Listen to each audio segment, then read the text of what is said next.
Ya, sejak tahun 2021 itu Mbak Lintang berjuang untuk mendapatkan keadilan atas sebuah proses hukum di mana ada seseorang yang diduga telah melakukan tindak pidana penipuan dan penggelapan. Nah, seperti itu kejadiannya terkait dengan bansos. Bansos itu terjadinya di tahun 2021. Ya, seperti itu. Nah, dalam proses yang kami terima pada tanggal 29 Agustus 2024, kami mendapatkan dokumen yang surat yang sangat menggembirakan, di mana adanya sebuah kepastian hukum yang diberikan oleh Polda Metro, dalam hal ini Kapolda dan Dirkrimum, itu telah memberitahukan kepada Mbak Lintang bahwa seseorang yang telah dilaporkan diduga telah melakukan tindak pidana penipuan atau penggelapan dan juga turut serta membantu tindak pidana sebagaimana yang dimaksud dalam pasal 378 atau pasal 372 junto pasal 55 dan atau pasal 56 KUH Pidana telah menjadi tersangka. Inisialnya saya tidak perlu sebutkan, silakan Anda cari informasi itu secara detail di Polda Metro Jaya. Saya pikir itu yang terpenting terkait dengan bansos dan bagaimana ceritanya. Ini panjang karena selama ini tersangka ini berkali-kali melaporkan Mbak Lintang. Tapi laporan-laporan tersebut karena berdasarkan bukti yang ada, alhamdulillah sudah dihentikan semuanya. Dan saatnya saat ini seseorang yang selama ini selalu melaporkan Mbak Lintang sudah menjadi tersangka. Saya pikir seperti itu, Pak ya. Tersangka ini seorang public figure. Public figure. Yang jelas tersangka ini public figure yang selama ini selalu menggebu-gebu melaporkan Mbak Lintang. Baik di Polda maupun di Polres, bahkan barusan aja juga melaporkan. Seperti itu. Jadi saya tidak perlu sebut inisialnya, yang jelas dia public figure dan berkali-kali melaporkan Mbak Lintang. Nah, ini ada dokumen. Nanti biar saya akan perlihatkan pada wawancara selanjutnya. Yang jelas seperti itu kejadiannya. Mungkin Mbak Lintang bisa menjelaskan tentang proses kejadiannya berawal dari mana. Di sini ada Mas Bagus yang merupakan orang yang pertama kali memahami persoalan ini. Seperti itu ya Mas Bagus. Ya. Kalau Mas Bagus boleh sedikit di-recall sedikit dulu Bu Lintang lah. Awal surat kita dari surat penetapan tersangka. Pemberitahuan penetapan tersangka. Ada seseorang menjadi tersangka. Perjuangannya mulai tahun 2021 sampai berapa tahun? 2024. Perjalanannya panjang. Sebenarnya kita tidak mau memperpanjang masalah ya, karena kita dilaporin terus seolah-olah si tersangka ini korban, akhirnya kita bikinlah laporan balik. Bagus nih. Ayo. udah lengkap. Malah dulu kita dilaporin habis itu. Jadi prosesnya itu ada seseorang datang ke Mas Bagus, dia membawa SPK, kalau tidak salah seperti itu. Di tempat ini. Di tempat ini juga kejadiannya, makanya preskonnya di sini. Nah, pada saat itu Mas Bagus mencarikan siapa yang bisa menjadi penyandang dana dalam suatu persoalan itu. Dalam proyek ini Mbak Lintang lah yang pertama diminta tolong oleh Mas Bagus. Nah, seperti itulah kejadiannya. Nah, ini sudah mengeluarkan uang, ada beberapa juga dapatkan pinjaman, tapi ujung-ujungnya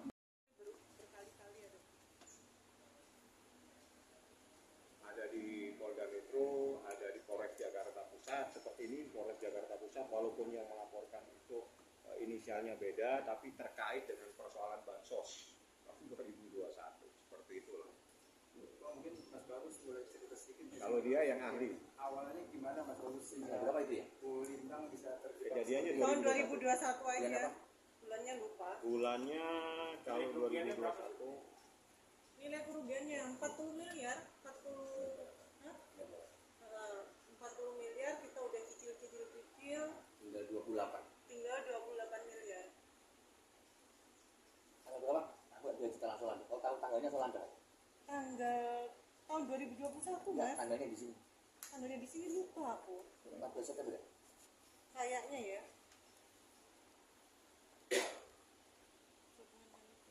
Kalau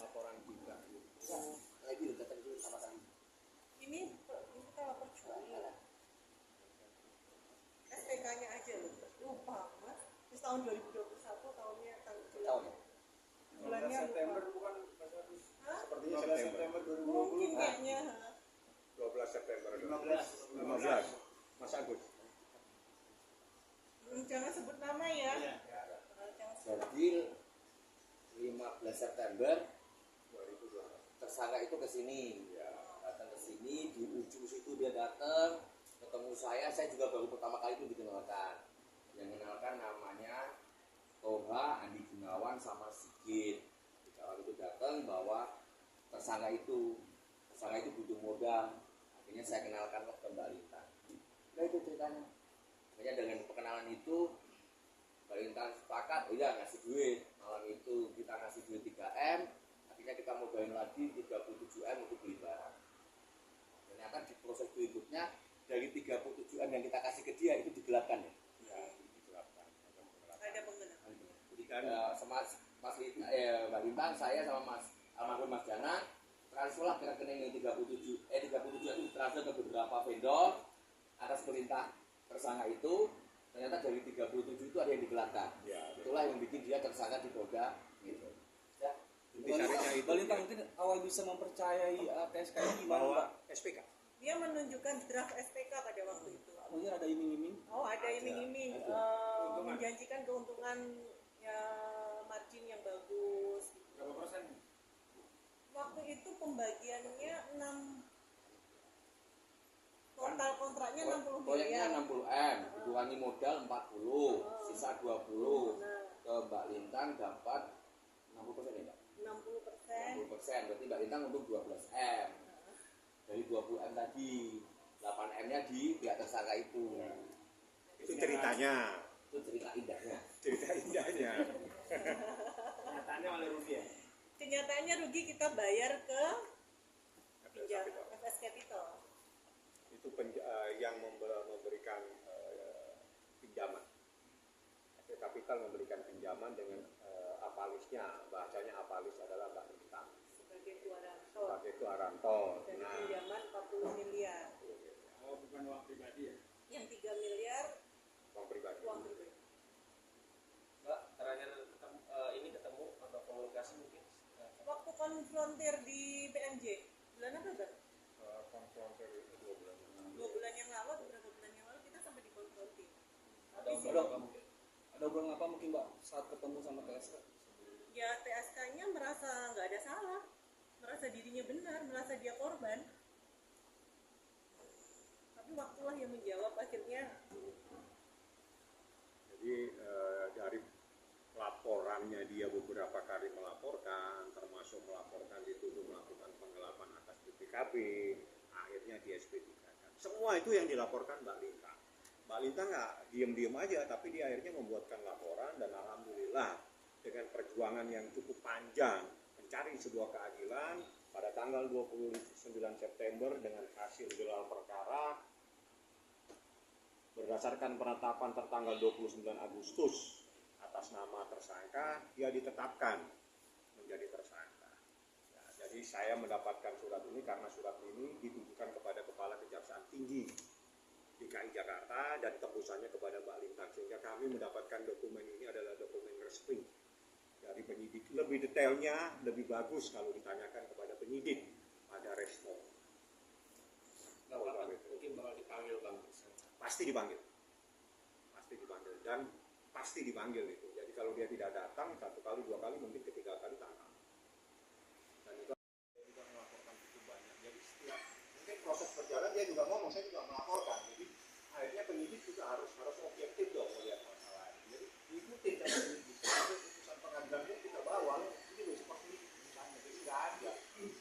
Jadi selama ini siapa yang dihukum ini dalam putusan pengadilan jelas. Jadi kalau proses ini panjang itu memang satu ada COVID yang memang itu menjadi bencana. Yang kedua memang ada saling lapor-melapor di mana penyidik harus objektif terhadap sebuah kasus. Dia nggak boleh ke kanan, nggak boleh ke kiri. Kacamatanya harus jelas, kacamata tiga melihat sesuatu. Nah inilah proses berjalan. Setiap proses pasti dia bawa tangisan. Tangisannya adalah saya juga melaporkan Mbak Lintang dilaporkan penggelapan segala macam. Karena ini kan saling lapor. Nah pada saat ada situasi saling lapor, penyidik harus objektif. Alhamdulillah dalam proses yang cukup panjang ini kebenaran itu kita ungkap.